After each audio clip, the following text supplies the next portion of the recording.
సుమన్ టీవీలో మీ personal and business promotions కోసం కింది నెంబర్కి కాంటాక్ట్ చేయండి.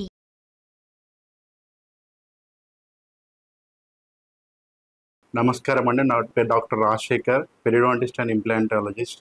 ముఖ్యంగా మనం ఈరోజు మాట్లాడుకునేది పిప్పి పన్ను గురించి, చిగుళ్ళ వ్యాపు. మనం సహజంగా పేషెంట్స్ ఇబ్బంది పడి రెండే ఉంటాయి మనకి, ఒకటి పిప్పి పన్ను, ఒకటి చిగుళ్ళ వ్యాధులు. కానీ ఈ మధ్య మనకి మూడోది ఏమనంటే ఓరల్ క్యాన్సర్స్ అనేది కూడా మనకి మూడోది ప్రాబ్లం గా కూడా మనకు గుర్తించబడుతున్నది. ముఖ్యంగా అందరూ ఎక్కువ మంది సఫర్ అయ్యేది, చాలా మంది పిప్పి పన్ను ఎక్కువ సఫర్ అవుతారు. పిప్పి పన్ను రావడానికి ఇక్కడ కారణాలు ఏంటంటే మనం తినే ఫుడ్ హ్యాబిట్స్ కానీ, మనం బ్రషింగ్ సరిగా చేయకపోవడము, జంక్ ఫుడ్ ఎక్కువ తినడం వల్ల పిప్పలు మనకి వస్తున్నాయి.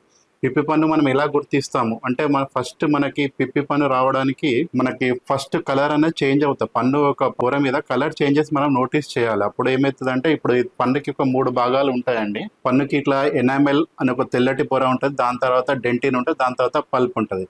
మనకి ఎనామెల్ పొరలో ఉన్నప్పుడు పన్ను కలర్ చేంజ్ అవుతుంది, నొప్పి రాదు. అప్పుడు తినే పదార్థాలలో మనకి ఇరకడం కానీ అలా జరుగుతాయి. అప్పుడు మనం డాక్టర్ దగ్గర సంప్రదిస్తే ఫిల్లింగ్ తోటి మనం సరి చేసుకోవచ్చు. కానీ చాలామంది ఏంటంటే మనకి నెగ్లిజెన్స్ వల్ల అది లోపల దాకా నరం దాకా పోయేసరికి చూసి నొప్పి వచ్చిన తర్వాత డాక్టర్ని సంప్రదిస్తారు. ఆ స్టేజ్లో మనం ఫిల్లింగ్ చేసే అవకాశాన్ని కోల్పోతాం. అప్పుడు మనకి రూట్ కెనాల్ ట్రీట్మెంట్ అనే ప్రొసీజర్ అంటే ఏంటంటే, లోపలికి వెళ్ళి పన్ను యొక్క నరము, చెడు రక్తం ఇవన్నీ తీసేసి క్లీన్ చేసి ఆర్టిఫిషియల్ నర్వ్స్ పెట్టేసి మళ్ళీ సిమెంట్ వేస్తాం. ఇట్లా చేసుకోవడం వల్ల ఏమైతుందంటే, న్యాచురల్ టూత్ లాగా అయితే ఉండదు, కానీ ఒక రెమెడీ లాగానే మనం చూడాల్సి వస్తుంది. కాకపోతే ముందు జాగ్రత్త పడితేనే మనకి సిమెంట్ తోటి ప్రాబ్లం అనేది సాల్వ్ అవుతుంది. ఇంకొకటి మనకి ఫస్ట్ మన పన్ను నొప్పి అయినా ఎలా గుర్తించాలంటే, ఫస్ట్ ఎనామెల్ దగ్గర పోయినప్పుడు ఫిల్లింగ్ చేసుకోవాలి. సెకండ్ స్టేజ్ డెంటిన్ అని ఉంటుంది. డెంటిన్ దాకా వచ్చినప్పుడు అంటే పళ్ళు మనకు జుమ్మని లాగడం కానీ అలాంటిది అవుతుంది. అప్పుడు డాక్టర్ని సంప్రదిస్తే మీరు టెంపరీ ఫిల్లింగ్ కానీ పర్మనెంట్ ఫిల్లింగ్ అని చేస్తారు. థర్డ్ స్టేజ్ అనే పల్ప్ టిష్యూ అంటూ ఉంటాం. పల్ప్ టిష్యూ టచ్ అయినప్పుడు రూట్ కెనాల్ ట్రీట్మెంట్ మనం చేస్తాము. చేసిన తర్వాత దాని మీద ఆర్టిఫిషియల్ క్రౌన్స్ అనేది రిప్లేస్ చేస్తే టీత్ న్యాచురల్గా మనం ఎలా తినడానికి ఉపయోగపడుతుందో అలానే జరుగుతుంది. మళ్ళీ మన పిప్పి పన్ను రాకుండా ఉండడానికి మనం ఏం చేయాలంటే, ఫైబర్ ఫుడ్ అనేది ఎక్కువ తీసుకోవాలండి. ఫైబర్ ఫుడ్ అంటే ఫ్రూట్స్ కానీ, డైలీ 2 టైమ్స్ బ్రష్ చేయడం. మార్నింగ్ ఎవరైనా అందరు బ్రషింగ్ చేస్తారు, కానీ నైట్ పడుకునే ముందు బ్రష్ చేయడం అనేది చాలా ముఖ్యం. ఎందుకంటే నైట్ లాలాజలంలో మన క్రిములు అనేది ఎక్కువ అయ్యి నోటి దుర్వాసన కానీ, అందుకే నోటి దుర్వాసన వస్తే క్రిముల గ్రోత్ అనేది పెరుగుతుంది నైట్ టైంలో. అందుకే నైట్ బ్రష్ చేయడం వల్ల ఆ గ్రోత్ని మనం కొంతవరకు తగ్గించవచ్చు. అది క్రిములు అంటే ఎట్లా ఉంటాయండి మీకు తెలియడానికి ఏంటంటే, మనం స్నానం అనేది చేయకపోయినా 1-2 డేస్ ఇబ్బంది కానీ, నెక్స్ట్ టైం బ్రష్ చేయకపోతే నోటి నుండి దుర్వాసన వస్తుంది. దుర్వాసన ఎందుకు వస్తుంది అంటే, నోట్లో క్రిములు నైట్ టైంలో ఎక్కువ గ్రోత్ పెరగడం వల్ల వస్తుంది. అందుకే night brushing is more important than morning brushing. అంటే డైలీ 2 టైమ్స్ బ్రష్ చేస్తే ఇంకా బెటర్. ఇది మన తీపి పదార్థాలు, జంక్ ఫుడ్ ఇట్లాంటి తిన్నప్పుడు వీళ్ళతో శుభ్రం చేసుకోవడం, నోరు పుక్లించు, మనం గార్గిలింగ్ అంటాం దాన్ని. అలా చేయడం వల్ల మనకి పంటి సమస్యలు కొంతవరకు మనం తగ్గించవచ్చు.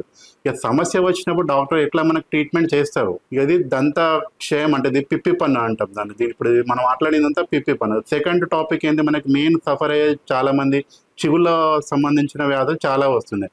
చిగుళ్ళ వ్యాధులు అంటే మనకి అది చిగుళ్ళ వ్యాధులు ఎలా వస్తాయి అంటే, అది బ్రషింగ్ సరిగా చేయకపోయినా, మనం తిన్న పదార్థాలు ఇరకపోయినా కానీ చిగుళ్ళ వాపులు అనేది వస్తాయి.